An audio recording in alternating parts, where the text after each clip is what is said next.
Bem-vindos de regresso ao Clube dos 52, este conjunto de entrevistas que estamos a fazer sobre, enfim, procura-se olhar um pouco para a frente, mas para assinalar os 10 anos do Observador, os 5 anos da Rádio Observador. E eu estou com Sofia Ramalho. Sofia Ramalho é vice-presidente da Ordem dos Psicólogos Portugueses e o tema, inevitavelmente, tinha que ser a nossa saúde mental e o futuro da nossa saúde mental, não é? Quando nós falamos em saúde mental em Portugal, por regra, não digo que se faça sempre isso, mas muitas vezes chama-se a atenção para o facto de nós termos um consumo de ansiolíticos particularmente elevado. Há muito aquele hábito, se a pessoa começa a ficar enervada, diz vai tomar um Xanax, peço desculpa por usar uma marca comercial, mas enfim, é tão corrente que se usa com frequência, e isso... enfim, na OCDE estamos entre ao primeiro ou ao segundo lugar em termos de consumo deste tipo de medicamentos. Isto não é de alguma forma um sinal de que, quer dizer, não há nenhuma razão, temos bom sol, temos bom clima, não estamos numa crise económica, não é, ou melhor, se estivermos, todos os outros também estão, não é um sinal de que a prevenção das doenças mentais e a conservação da saúde mental não estão ainda em bom estado no nosso país. Antes de mais, muitos parabéns por esta, não só pela iniciativa, mas pelo aniversário e pelo teu trabalho que tem desenvolvido. É um sinal de facto de que houve muitos anos de negligência relativamente à dimensão da saúde mental, que fez com que determinados problemas de saúde mental se instalassem. E ao instalar-se, eles passam a ter uma chamada de atenção para uma intervenção mais remediativa, que passa muitas vezes já por uma segunda, terceira linha de intervenção, nomeadamente o uso dos psicofármacos, como diz, mas que negligenciou durante muito tempo um trabalho de promoção e de prevenção do desenvolvimento das pessoas. O que é que quer dizer com isso? Que não houve acompanhamento na escola, não houve acompanhamento no trabalho, que é um tema que as pessoas, enfim, uma das outras coisas que às vezes se diz é que ninguém quer admitir que possa ter um problema na área da saúde mental, porque não fica bem. Se eu tiver às vezes até doenças muito graves, físicas, chamamos-lhe assim, não é? Se tudo tem um lado componente físico, mas se tiver que ser operado, se partir uma perna, ninguém fica com vergonha. Se é que está com uma depressão, há pessoas que dizem que sequer existe. Por um lado, há esta dificuldade e há um estigma muito grande associado à saúde mental, que é um estigma que tem vindo a ser levantado agora. Eu acho que a pandemia fez expandir muitíssimo esta ideia de que existir um problema de saúde mental é algo comum, tão comum como uma dor de cabeça ou um torcer do pé, e portanto, a partir deste momento há muito mais sensibilidade e muito mais atenção à dimensão da saúde mental. Mas até agora nós temos um país conservador, temos esta dificuldade em entender problemas de saúde mental. Conservador, o que é que quer dizer? Um país conservador que na realidade esteve sempre muito mais concentrado naquilo que são os problemas de saúde física, menos atento aos problemas de saúde mental. Porquê? Porque havia o estigma de que a saúde mental estava associado a processos psiquiátricos mais complexos, a problemas graves da saúde mental. Quando nós falamos da saúde mental, nós não estamos e nunca podemos referir a saúde mental como simplesmente a presença de uma perturbação psicológica ou a ausência dessa perturbação. Quando nós falamos de saúde mental, falamos muito mais além do que isso. Estamos a falar de deixar e promover nas pessoas a possibilidade de viverem a sua vida e o seu propósito de vida com o máximo da sua potencialidade humana. Portanto, todo o ser humano tem um potencial que deve ser realizado e um propósito de vida que deve ter espaço para emergir, e isso é cuidar da saúde mental. Por exemplo, se eu estar com uma boa saúde mental, não é só eu não estar deprimida, não é pela negação da doença. Eu estar com uma boa saúde mental é eu sentir-me eficaz, produtiva no meu local de trabalho, é eu estar bem na relação com os outros, é eu tomar boas decisões. Mas dizer isso não pode levar muitas pessoas a fazerem um autoexame, a dizer assim: eu não estou bem com o meu trabalho, portanto estou mal da minha saúde mental, quando às vezes podem ser apenas estar mal no trabalho. Haver ali outros problemas que não têm nada a ver com saúde mental.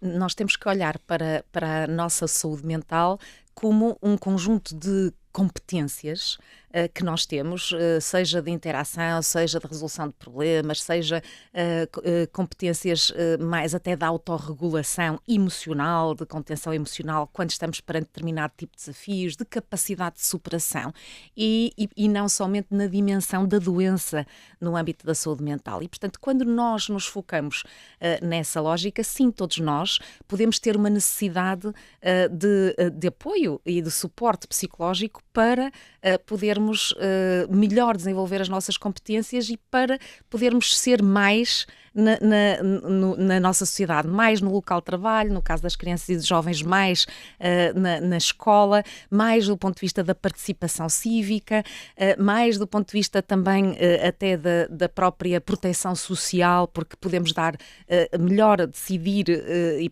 procurar, por exemplo, as ajudas de apoio social necessárias, e isso implica uma tomada de decisão que implica uma boa saúde mental e, portanto, nós estaremos a falar sempre numa perspectiva de prevenção e promoção. Esta linguagem ainda é um pouco difícil para a maior parte da população, porque a maior parte da população, quando tem um problema de dor de cabeça, um problema de saúde físico, procura um médico numa perspectiva da remediação. Porque conhece os sintomas. Porque conhece os sintomas. Agora, como é que eu sei os sintomas? Começou a falar-se muito de saúde mental quando foi a pandemia, como referiu.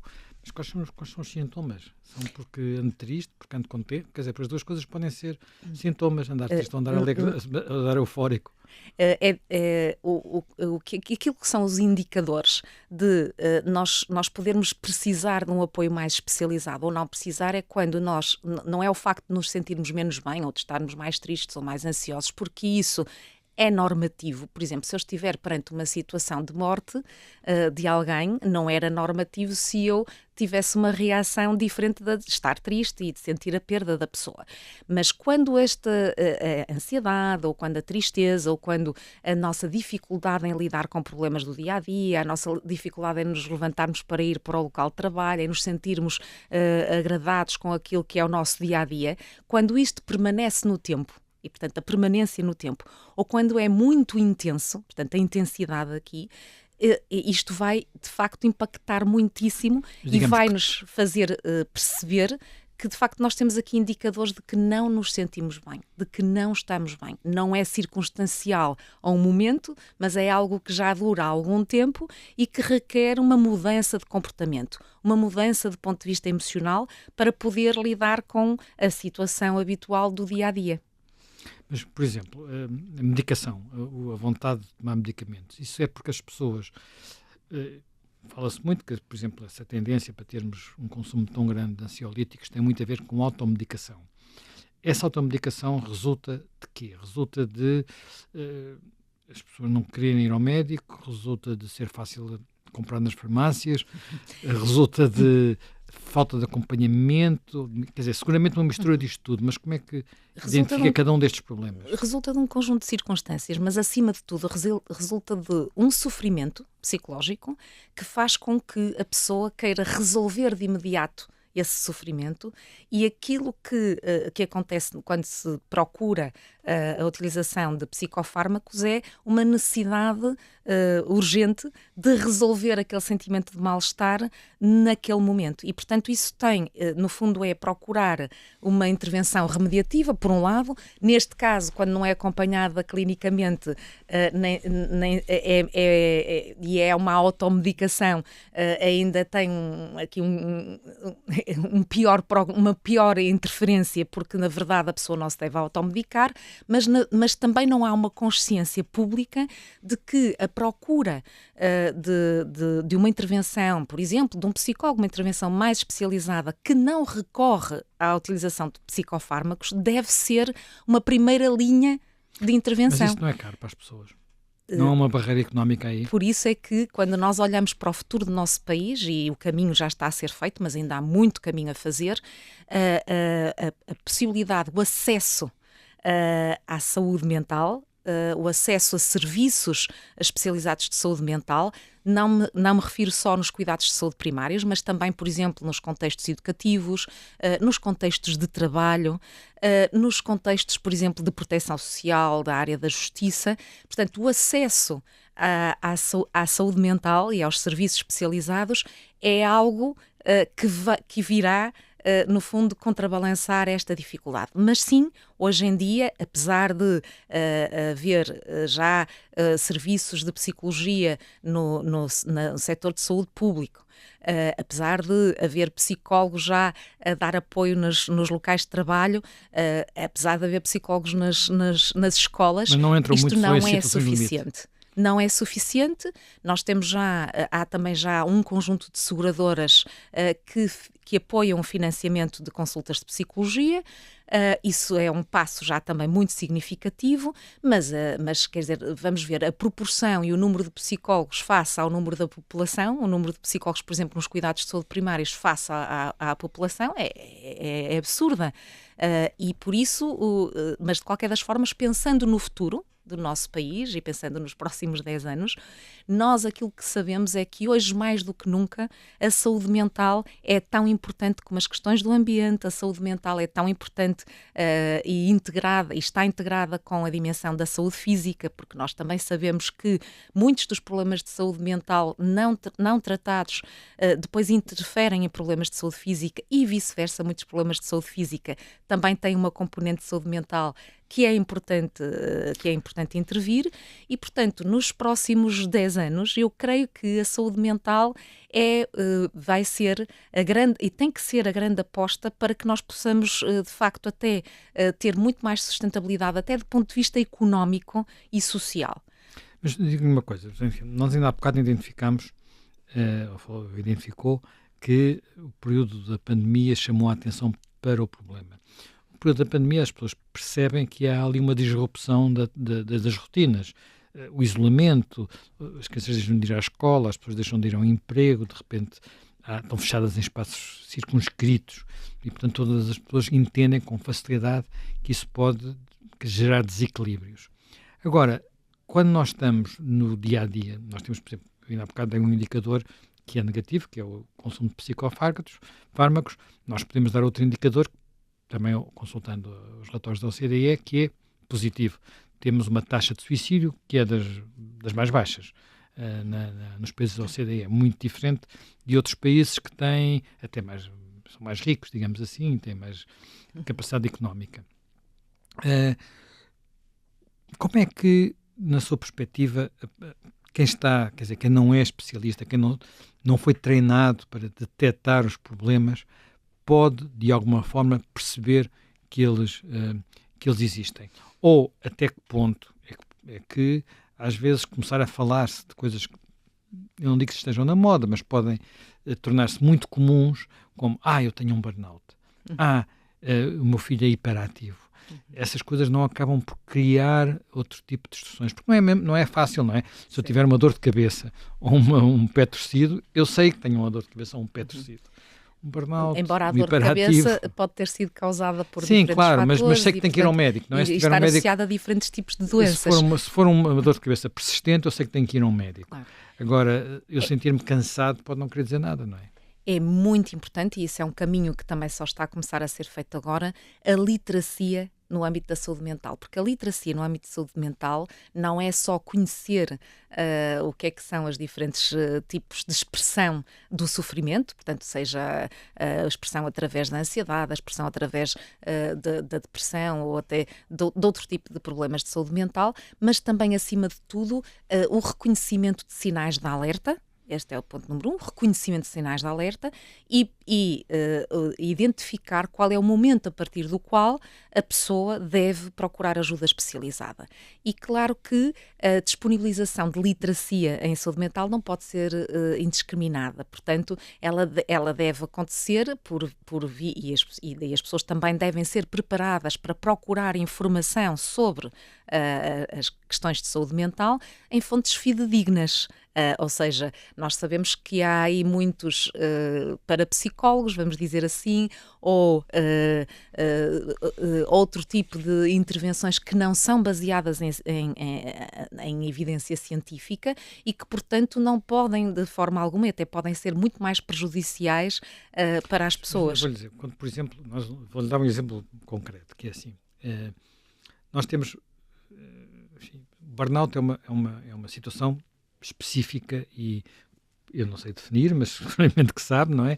Agora, quando de repente vemos muitas classes profissionais a dizer, muitos sindicatos a dizer, então, estamos todos em burnout, isso não cria também uma percepção errada do que pode ser esse tipo de doença? Certo, essa banalização do uso de determinado tipo de linguagem associada mais à saúde mental é um problema também na nossa sociedade e, de facto, utiliza-se muitas vezes essas expressões para designar tudo e mais alguma coisa, inclusivamente até quando falamos nas questões do estigma. Por exemplo, quando nós fazemos comentários do género tu pareces um autista face àquilo que eu estou a dizer. Portanto, nós, no fundo, tendemos a atribuir uma etiqueta, a diagnosticar-nos a nós ou aos outros em função daquilo que escutamos, mas que não tem uma base científica. E daí que é preciso muito cuidado e um cuidado adicional e de facto esta dimensão da literacia em saúde mental vai permitir também às pessoas distinguir aquilo que é uma banalização do uso de um conjunto de termos daquilo que é, enfim, daquilo que é cientificamente adequado. E para isso é preciso muita educação psicológica da própria população, dos líderes, dos outros profissionais de saúde e outros profissionais das outras áreas, porque de facto há um risco muito grande e nós sabemos, não é só com a área da psicologia, mas há um risco muito grande de se banalizarem estes termos e as interpretações deste tipo de situações. Por exemplo, nessa dimensão do burnout, nós sabemos que o burnout, por exemplo, é uma doença profissional. E há muita gente que utiliza este termo de burnout quando está a falar do seu mal-estar noutros contextos de vida. Às vezes, por isso, simplesmente, o seu cansaço, não é? Por simplesmente só o cansaço. E, portanto, porque a avaliação da intensidade de uma determinada situação, do impacto que ela tem na pessoa, e da sua permanência no tempo, essa avaliação tem que ser feita por uma pessoa especializada. Naturalmente que a população tem que estar sensibilizada para detectar os sinais de alarme, mas detectar os sinais de alarme apenas serve para poder dizer esta pessoa precisa de procurar apoio ou esta pessoa apresenta aqui um conjunto de sinais e estes sinais têm que ser vistos por um especialista.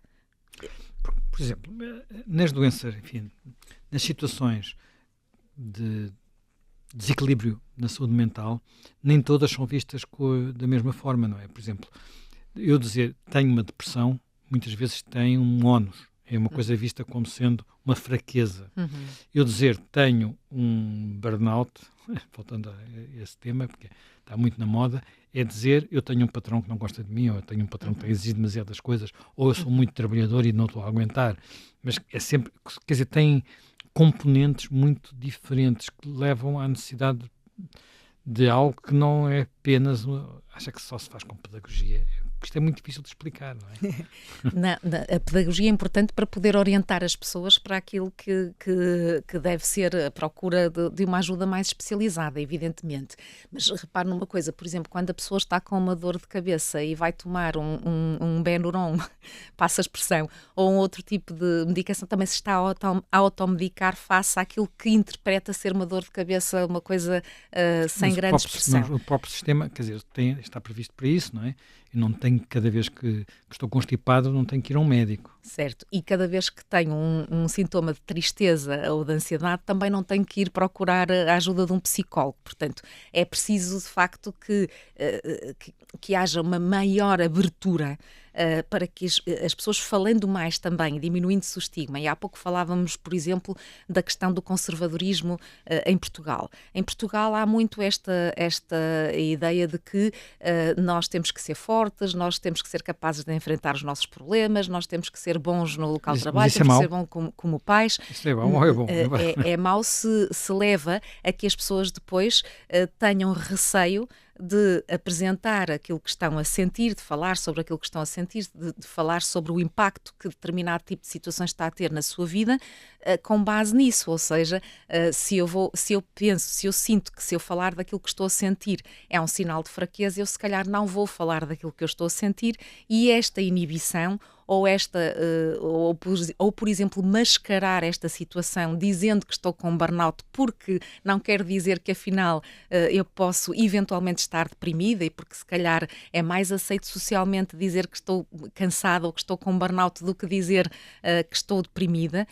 Então isto de facto interfere muito naquilo que é o comportamento das pessoas. Como é que se combate isto? Combate-se com muita literacia nesta área, porque de facto nós vivemos aqui um risco de ou banalizar excessivamente um conjunto de sintomatologia do ponto de vista da saúde psicológica, ou por outro lado ignorar essa sintomatologia com base num preconceito, porque é sinal de fragilidade. E nós temos já evoluído muito, portanto, quanto mais se fala de saúde mental, mais isto tem vantagens e tem desvantagens, não é? Quanto mais se fala de saúde mental, mais as pessoas se sentem abertura para poder expressar o que estão a sentir, sem essa dificuldade e sem esse entrave de sentirem que estão a ser fracas ou a mostrar-se frágeis. Claro que isto ainda é algo que tem vindo a mudar, mas, por exemplo, eu posso lhe dizer que neste momento a maior parte das crianças e jovens, se nós formos a um contexto educativo, já estão muito mais sensibilizados para estas questões da saúde mental, pedem apoio psicológico para, por exemplo, para tomadas de decisão, para desenvolverem determinado tipo de competências, falam com os pais em casa sobre as questões, sobre aquilo que estão a sentir e sobre o seu sofrimento psicológico e os seus problemas de saúde mental, e, portanto, isto já começa cada vez mais a ser menos tabu e a ser mais falado. Qual é o reverso da medalha? É, de facto, poder-se fazer aqui sobre interpretações e haver aqui um conjunto de pessoas que se vai autodiagnosticar, se vai também, eventualmente, pensar que tudo é um problema de saúde mental, tudo é um problema, e isto, ou então vai pensar que o ideal é não viver, enfim, é que temos que ser perfeitos e não temos que sentir sofrimento psicológico. Isso não é possível. Nós temos que olhar, por exemplo, quando nós falamos especificamente de ansiedade. A ansiedade pode ser estimulante. Pode-me puxar para que eu vá agir perante uma determinada circunstância. Ou seja, se eu, por exemplo, se eu estiver perante um animal feroz e aquilo me causar medo, e esse medo é importante para que eu tome uma atitude de fugir do animal, de me proteger do animal, e, portanto, esta é uma atitude até protetora. Portanto, a ansiedade, a depressão, a tristeza, têm fatores também protetores. Agora, se de facto se ultrapassar uma determinada intensidade desse sofrimento, então ela já poderá estar a ter um impacto negativo na minha vida. E aí eu tenho que procurar apoio. Bem, muito obrigado. O tempo voou. Acabámos mais esta entrevista. Muito obrigado mais novamente.